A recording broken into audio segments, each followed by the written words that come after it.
Hello guys, അപ്പോൾ നമ്മുടെ മഴത്തോരും മുമ്പയുടെ ഒരു പുത്തൻ പ്രൊമോ വിശേഷത്തിലേക്ക് എല്ലാവർക്കും സ്വാഗതം. അപ്പോൾ ഇന്നത്തെ എപ്പിസോഡ് ഭയങ്കര ഒരു ത്രില്ലിംഗ് ആയിട്ടുള്ള എപ്പിസോഡ് തന്നെയായിരുന്നല്ലേ.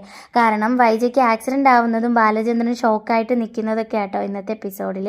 എത്ര വൈജയോട് ദേഷ്യം ഉണ്ടെന്ന് പറഞ്ഞെങ്കിലും വൈജയ്ക്ക് ആക്സിഡൻ്റ് ആയപ്പോഴത്തേക്ക് ബാലചന്ദ്രന് വൈജയോട് എത്രത്തോളം സ്നേഹം ഉണ്ടെന്നൊക്കെ ഇന്നത്തെ എപ്പിസോഡിൽ മനസ്സിലാവുന്നുണ്ട്. കാരണം അലീനയോട് ചെന്ന് പറയുന്നുണ്ട് ഇതുപോലെ വൈജയ്ക്ക് ആക്സിഡൻ്റ് ആയി.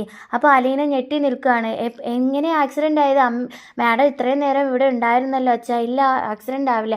ഇല്ല മോളെ, കാറും എടുത്തിട്ട് എങ്ങോട്ടോ പോയി, അങ്ങനെ വണ്ടി ഇടിച്ചതൊന്നുമല്ല, കാറ് മറിഞ്ഞതാണ് എന്നൊക്കെ ആട്ടോ അലീനയോട് പറയുന്നത്.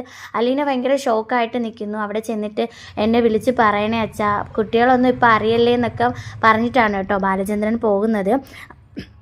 നാളത്തെ പ്രൊമോയിൽ കാണിച്ചിരിക്കുന്നത് വൈജ ഓപ്പറേഷൻ തിയേറ്ററിൽ മരണത്തോട് മല്ലടിക്കുന്നതാട്ടോ കാണിച്ചിരിക്കുന്നത്. കാരണം ബാലചന്ദ്രൻ പറയുന്നുണ്ട് അങ്ങനെ പെട്ടെന്നൊന്നും അവൾക്ക് മരിക്കാൻ പറ്റില്ല, കാരണം എനിക്ക് കുറേ കാര്യങ്ങൾ ചോദിച്ചറിയാനുണ്ട്, അതൊക്കെ അറിഞ്ഞിട്ട് അവൾ കുറേ അനുഭവിക്കാനും ഉണ്ടെന്നൊക്കെ പറഞ്ഞിട്ടാണ് നാളത്തെ പ്രൊമോയിൽ കാണിച്ചിരിക്കുന്നത്. അപ്പോൾ മനു ശിവരാമനോട് പറയുന്നുണ്ട് ആൻറ്റിയുടെ ഫ്ലാഷ് ബാക്കും അത്ര നല്ലതൊന്നും അല്ലല്ലോ. അപ്പോൾ അവർ പറയുന്നുണ്ട് എന്താ വൈജയുടെ അഗ്രയിലെ കാര്യങ്ങളൊക്കെ ഇവർക്ക് എങ്ങനെ അറിയാം എന്നൊക്കെ ചോദിക്കുന്നത്. ഇനിയും ബാലചന്ദ്രനും ഇതൊക്കെ അറിഞ്ഞിട്ടാണോ വൈജയോട് ഇത്രയും പ്രതികാരത്തോടെ പ്രതികരിക്കുന്നത് എന്നൊക്കെ ചോദിക്കുന്നുണ്ട് കേട്ടോ.